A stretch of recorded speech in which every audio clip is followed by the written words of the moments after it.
যাওয়ার সময় দেখবে চায়ে গো তোমার সবে রইল পড়ে, যাওয়ার সময় দেখবে চায়ে গো। আজ নয় কাল তুমি যাইবা কবরে, যাওয়ার সময় দেখবে চায়ে গো তোমার সবে রইল পড়ে, যাওয়ার সময় দেখবে চায়ে গো। দাদা গেল নানা গেল কেউ এলো না ফিরে, সবারই যাইতে হবে গো ভাইজান অন্ধকার কবরে, সবারই যাইতে হবে গো। ঘর করল বাড়ি করল চলো গাড়ি করে, হঠাৎ আজরাইল সামনে খাড়া গো নিবে কলিজাটা চিরে, কোনো কথা শুনিবে না গো। আজ না হয় কাল তুমি যাইবা কবরে, আজ না হয় কাল তুমি যাইবা কবরে, কোনো কথা শুনিবে না গো। আজরাইল বলবে আর দেরি নাই চলো তাড়াও করে, আজরাইল বলবে আর দেরি নাই চলো তাড়াও করে, কোনো কথা শুনিবে না গো নিবে কলিজাটা চিরে, কোনো কথা শুনিবে না গো। ছেলে মেয়ে বলবে বাবা কোথাও যাও গো ছেড়ে, বাবা বলে ডাকবো কারে গো এ বাবা সংসারে, বাবা বলে ডাকবো কারে গো। নামাজ পড়া রোজা রাখা, আরে নামাজ পড়া রোজা রাখা বলি যে সবারে, ফুলেরই বিছানা পাবে গো ভাইজান অন্ধকার কবরে, সবারই যাইতে হবে গো। শ্রদ্ধেয় সম্মানিত মুসলিম সমাজ, দিন প্রিয় ইসলাম প্রিয় ভাই আব্বা জানেরা, সর্বপ্রথমে আল্লাহ পাক মহান রব্বুল আলামিনের প্রশংসা করি, যিনি আমাদেরকে একটি জামে মসজিদের প্রোগ্রামে আসার সুযোগ দান করেছেন। সেই মনিবের দরবারে আমরা অন্তর থেকে শুকরিয়া আদায় করি, তাই সকলে মহব্বতের সাথে পড়ুন আলহামদুলিল্লাহ। এবং তিনার পরে পরে মা আমিনার দুলাল, হাসান হোসেনের নানা, ফাতেমার বাবা, তাজদারে মদিনা, নবী মক্কি, নবী মাদানী, জনাবে মুহাম্মদ রাসূলুল্লাহ সাল্লাল্লাহু আলাইহি ওয়াসাল্লামের প্রতি কোটি কোটি দরুদ ও সালাম বর্ষিত হোক। আল্লাহুম্মা সাল্লি আলাইহি, আল্লাহুম্মা বারিক আলাইহি। ভাই আব্বাজান, আজকে আমার বক্তব্যের বিষয় হচ্ছে নবীজির চরিত্র সম্পর্কে। আমার মাবুদ যেন আমাকে বলার এবং আপনাদেরকে সারা পৃথিবীর মানুষের চরিত্র ব্যবহারকে আল্লাহ তাবারাক ওয়া তাআলা জানে ঠিক করে দেন। সকলে বলুন আল্লাহুম্মা আমিন। পৃথিবীর মানুষ আল্লাহ তাবারাক ওয়া তাআলার নবী জনাবে মুহাম্মদ রাসূলুল্লাহ সাল্লাল্লাহু আলাইহি ওয়াসাল্লাম, আমরা সবাই জানি যে কত কষ্ট করে তিনি ইসলামটাকে আলো করেছেন।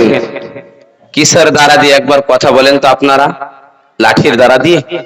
কথা বলেন সবাই, কথা বলেন। কিসের দ্বারা দিয়ে? জুবানের দ্বারা দিয়ে। কথা বুঝতে পারছেন?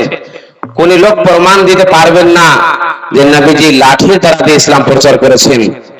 এই ব্যবহার চরিত্র দ্বারা দিয়ে ইসলামটা প্রচার করেছেন। আর যিনি পাঠিয়েছেন তিনি কে? কথা বলেন, তিনি কে? তিনি হচ্ছেন আল্লাহ। পৃথিবীর মানুষ আজকে আমরা কেমন মুসলমান দেখেন, সব জায়গায় আমরা লাত খাচ্ছি আমাদের ব্যবহারের কারণে, সব জায়গায় আমরা মার খাচ্ছি ব্যবহারের কারণে। আমাদের চরিত্র ঠিক নয়, ওই জন্য বয়ানটা নবীর চরিত্র সম্পর্কে আমাদের মিল খাচ্ছে কি খায় না আজকে এই জন্যই আপনাদের সামনে বিষয়টিকে তুলে ধরেছি। শুনেন, পাঠিয়েছেন তিনি আল্লাহ। আল্লাহ বলছেন পৃথিবীর মানুষ তোমরা শোনো, নবীজির চরিত্রগুলোকে তোমরা শোনো, তারপরে তোমরা নিজের চরিত্রকে বানাও, সব জায়গা থেকে তোমরা বাঁচো। আজকে আমরা বাঁচতে পারছি না, আমরা আমরা নিজের কামে মেতে আছি। আমরা চাইছি কখন আমার মাল হবে, কখন আমার ধন হবে, কখন আমার সম্পদ হবে, আমরা চাইছি, কিন্তু আমরা এটা বুঝছি না যে মাহবুব আমাদেরকে সব চাইতে অতি উত্তম করে পৃথিবীর মধ্যে পাঠিয়েছেন। মাহবুবের একটা উদ্দেশ্য আছে, ইল্লালি আবুদুন, আমার ইবাদত করতে হবে। তবে আমরা জানি যে ইবাদত করতে হবে, ইবাদত করার আগে যদি আপনার ব্যবহার চরিত্র ভালো না থাকে, কি নিয়ে ইবাদতটা করবেন ভাই আব্বাজান বলেন তো? এদিকে লড়াই করছেন, এদিকে মারামারি করছেন, এদিকে আপনি কি ইবাদতে যাবেন? চরিত্র যদি ভালো না থাকলে যাবে না। ওই জন্য আল্লাহ তাবারক ওয়া তাআলার নবী জনাবে মুহাম্মদ রাসূলুল্লাহ সাল্লাল্লাহু আলাইহি সাল্লামকে পৃথিবীর মধ্যে পাঠিয়েছেন। হে নবী, আমি তোমাকে কি উদ্দেশ্য পাঠিয়েছি আল্লাহ বলছেন। বিসমিল্লাহির রহমানির রহিম।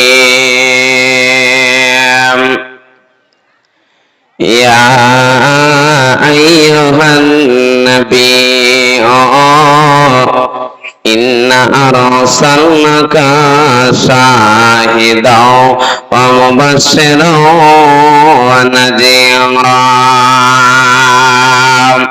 আমার আল্লাহ বলছেন, রে পৃথিবীর মানুষ তোমরা শোনো,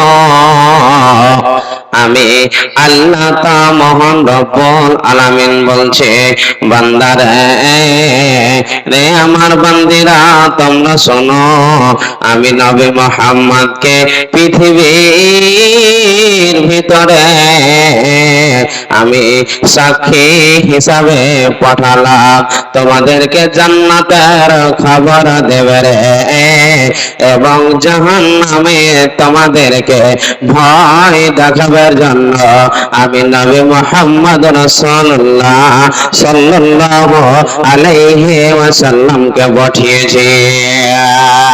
তবে বন্ধুরা, আবার আল্লাহ তাবারক ওয়া তাআলা বললেন, পৃথিবীর মানুষরে তোমরা শোনো, আমি নবীজিকে তোমাদের মধ্যে আমি পাঠিয়েছি। কারণটা কি রে? তোদেরকে জান্নাতের কথা বলবে। তোমরা তোমাদের ব্যবহার ঠিক করো, তোমরা তোমাদের চরিত্রকে সর্বপ্রথম ঠিক করো। তবে ওরে আল্লাহর বান্দারা শোনো, আজকে আর নবী আসবে না, নবীকে আর পাওয়া যাবে না।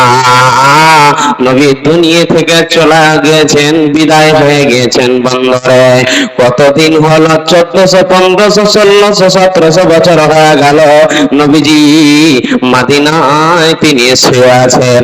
তবে এই কোরআন হাদিসের কথা কাদের মুখ থেকে পাওয়া যাবে রে? এই ইতিহাসের কথাগুলো কাদের মুখ থেকে পাওয়া যাবে? যারা আলিম ওলামা আছে, এদের মুখ থেকে শুনে শুনে আমল করতে হবে। বিশ্বনবী জনাব মুহাম্মদ রাসূলুল্লাহ পড়েন সাল্লাল্লাহু আলাইহি ওয়াসাল্লাম। নবীজি একদিন বাড়িতে ছিলেন না, কিছুগুলো সাহাবীরা আল্লাহর নবীর বাড়ি আসলেন। বন্ধু, আসার সময় আম্মা জান আয়েশাকে প্রশ্ন করে ফেললেন, মা আয়েশা, আপনি আল্লাহর নবীর চরিত্র সম্পর্কে আমাদেরকে বলুন, আমরা জানতে চাই নবীজির ব্যবহার সম্পর্কে। মা আয়েশা বলছেন, এ রাসূলের সাহাবীরা তোমরা শোনো, নবীজির ব্যাপারে বেশি কথা বলতে পারবো না, তবে তোমরা শোনো, আল্লাহর নবীর ব্যবহার কানা হলো কবুল কোরআন, আল্লাহর নবীর ব্যবহার স্বয়ং কোরআনের মতো। একবার পড়েন সুবহানাল্লাহ। আল্লাহর নবীর ব্যবহার স্বয়ং কোরআনের মতো। কোরআন যেরকম কোন আয়াতে ভুল নাই, পারাতে ভুল নাই, কোন সূরাতে ভুল নাই। আহা, মা এসা বুঝাইতে চাইছেন রাসূলের সাহাবীরা যেরকম আল্লাহর নবীর ব্যবহারে ভুল নাই, চলাতে ভুল নাই, ওঠাতে ভুল নাই, কোন জিনিসে আল্লাহর নবীর ভুল পাওয়া না যাবে না। আর আজকে আমাদের ভুল আছে কিনা চিন্তা ভাবনা করেন। রাসূলের চরিত্রের সাথে আমাদের চরিত্র মিল খাচ্ছে, কথা বলেন। দুঃখের বিষয় অর্জুনা গ্রামের লোককে বলি, এটা একটি বিশাল ইসলামিক সভা। এই সভাতে আজকে মানুষ খুঁজে পাওয়া যাচ্ছে না। এই সভাটা যদি জালসার সভা না হয়, গানের সভা হতো, আল্লাহর কসম বলছি টিকিট কাটিয়ে জায়গাতে যেত না। ঠিক না বেটু, কথা বলেন। মুসলমান এই জন্য লাভ খাচ্ছে। মুসলমানকে দেখেন চায়ের দোকানে বসে ভাত ভাত ভাত ভাত করছে, মসজিদ ফাঁকা পড়ে আছে। বুঝতে পারছেন তো? ওই জন্য মুসলমানের অবস্থা। আহা, আল্লাহ বলছেন পৃথিবীর মানুষ তোমরা শোনো, সচেতন হয়ে যাও, তোমরা সাবধান হয়ে যাও। এটা আমার কথা না, আল্লাহ বলছেন। বিসমিল্লাহির রহমানির রহিম। ওয়া ইন্নাকা লাআলা খুলুকিন আযীম। আমি আল্লাহ পৃথিবীতে সবচাইতে অত্যন্তম চরিত্র বন্ধুরে, আমি নবী মুহাম্মদ রাসূলুল্লাহ পরম সাল্লাল্লাহু আলাইহি ওয়াসাল্লামকে দিয়েছি। বন্ধুরা আমার, আল্লাহর নবীর একটু ইতিহাস গুলো আপনাদেরকে শোনাই। আল্লাহর নবী যখন তাইফের লোকেরাকে যে ওয়াজ নসিহত করতে লাগলেন, কোরআন হাদিসের কথা বলতে লাগলেন, বন্ধু এমন সময় তাইফের লোকের মাথা গরম হয়ে গেল। রে ই কোন নবী এসেছে, কোন এমন কথা বলছে? নবী বলছেন, এ তাইফের লোকেরা তোমরা শোনো, বুতের পূজা করা ছেড়ে দাও, পাথরের পূজা করা ছেড়ে দাও, বুতের পূজা করা ছেড়ে দাও, পাথরের পূজা করা ছেড়ে দাও। যেমন বলতে লাগলো বন্ধু, তারা নবীজিকে নবীজি বলে তারা মেনে নিতে পারলো না। যেমনই নবীজি বললেন বন্ধু রে, তাইফের লোকেরা পিছন দিক থেকে নবীজিকে পাথর মারতে শুরু করলো। মারতে মারতে মারতে আল্লাহর নবীকে বেহুশ করে দিল। বিশ্ব নবী জনাবে মুহাম্মদ রাসূলুল্লাহ সাল্লাল্লাহু আলাইহি ওয়াসাল্লাম আল্লাহর নবীকে পাথর মারতে মারতে বন্ধু 3 মাইল দূরে নিয়ে গিয়েছেন। মদিনার খবর আপনাদেরকে শোনাচ্ছি বন্ধু, শুনেন। পাথর মারতে মারতে 3 মাইল দূরে আল্লাহর নবীকে নিয়ে গিয়েছেন। নবীর পুরাটা শরীরটা রক্ত রক্ত হয়ে গেছে। নবীর পুরাটা শরীরটা রক্ততে ভর্তি হয়ে গেছে রে বন্ধু। রক্ত ঝরে ঝরে নবীজির জুতা মুবারকটা ভর্তি হয়ে গেছে। এমন সময় আল্লাহর নবী একটি যেন খেজুরের বাগানের নিচে পড়ে আছে বন্ধু। আল্লাহর নবী বেহুশ হয়ে আছেন। এমন সময় বাগানওয়ালা হলো ইহুদি বলছে, তুমি কে? তোমার কি এমন অবস্থা হয়েছে? কে তোমাকে এরকম কাজ করেছে? নবীজি বেহুশ আছে বন্ধু। নিজের বাগানের খেজুর নবীজিকে দিয়ে পানি পান করিয়ে নবীজি হুঁশ ফেরার পর আল্লাহর নবী বলছেন, তুমি কে? তোমাকে তো আমি চিনি না, তবে আমি দিনের কথা বলছিলাম। আমি একজন নবী, মানুষদেরকে জান্নাতের কথা জাহান্নামের ভয় বলার জন্য এসেছিলাম তাইফের ময়দানে। তাইফের লোকেরা চিনতে পারলো না যে আমি আখেরি পয়গম্বর। তারা পাথর মেরে মেরে আমাকে লৌহলাহান করে দিয়েছে। এই লোকটির সঙ্গে সঙ্গে নবীজিকে দেখে বলছেন, এ নবী কোনদিন পাগল হতে পারে না। লোকটির সঙ্গে সঙ্গে নবীজির হাতে হাত রেখে কালেমা পড়ে নিলেন, আশহাদু আল্লা ইলাহা ইল্লাল্লাহু ওয়া আশহাদু আন্না মুহাম্মাদান আবদুহু ওয়া রাসূলুহু। কালেমা পড়ার পর আল্লাহ আর নবীজির কষ্ট বরদাস্ত করতে পারে না। বন্ধুরে আমার, এ আমার পর্দানাশীল মায়েরা যারা হাটে বাজারে এদিক ওদিক ঘুরে বেড়াচ্ছেন, শোনেন আমার মায়েরা, ইসলামটা আমরা সহজে পাইনি, কষ্টর বিনিময়ে আমরা হাতে পেয়েছি। আল্লাহর নবী বেহুশ হয়ে পড়ার পর আল্লাহ বরদাস্ত করতে না পেরে আল্লাহ বলছেন, রে জিবরাইল তুমি যাও যাও যাও, আমার নবীর কাছে যাও, আমার নবীর কাছে একবার অর্ডার নিয়ে নাও, আমার নবীর কাছে একবার খবর নিয়ে নাও, দিয়ে বলো নবী তোমার যদি একবার অনুমতি পাওয়ানো যায় তবে এই পাহাড়কে রাখবো না, দুই পাহাড়ের মধ্যে তাদেরকে পিছে শেষ করে দেওয়া। জিবরাইল আসলেন, ইয়া হাবিবাল্লাহ, ইয়া রাসূলুল্লাহ, ওগো আল্লাহর নবী, আপনি তো কোন তাই বালাদেরকে উল্টো পাল্টো কথা বলেননি গো নবীজি, আপনি দিনের কথা বলেছেন, আপনি তাদেরকে জান্নাতের খবর জাহান্নামের ভয় এগুলো বলার পর আপনাকে এত আঘাত এনেছে, এত কষ্ট দিয়েছে গো নবীজি। তবে নবীজি গো, আল্লাহর হুকুম এসেছে নবীজি, আপনার যদি অনুমতি চায়, আপনার যদি অনুমতি পাওয়া যায়, তাইবে যত এই তাইফের লোকেরা যত আছে গো নবীজি, সমস্ত তাইফের দুই পাহাড়ে এদেরকে পিছে শেষ করে দেব। কত নবীজির ব্যবহার বন্ধুরে। আজকে যদি আমাকে লাঠি মারানো হয়, আমার ভাই বলবো ওকে মেরে নাও, আমি বলবো ওকে মেরে নাও, আমি বলবো ওকে কাতালের বদলে কাতাল করে দাও, কিন্তু নবীজির ব্যবহার কি দেখেন, নবীজির চরিত্রটা দেখেন।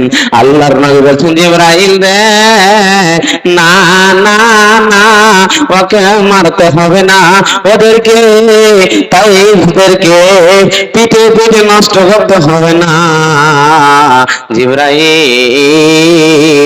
এরা চিনতে পারেনি আমি আখেরি পয়গম্বর, এরা বুঝতে পারেনি আমি আখেরি নবী, অতএব এদেরকে তাই সে পিছে শেষ করে দিতে হবে না। আমি চাইছি আল্লাহ জানে এদেরকে দিন বোঝার তৌফিক দান করে দেন।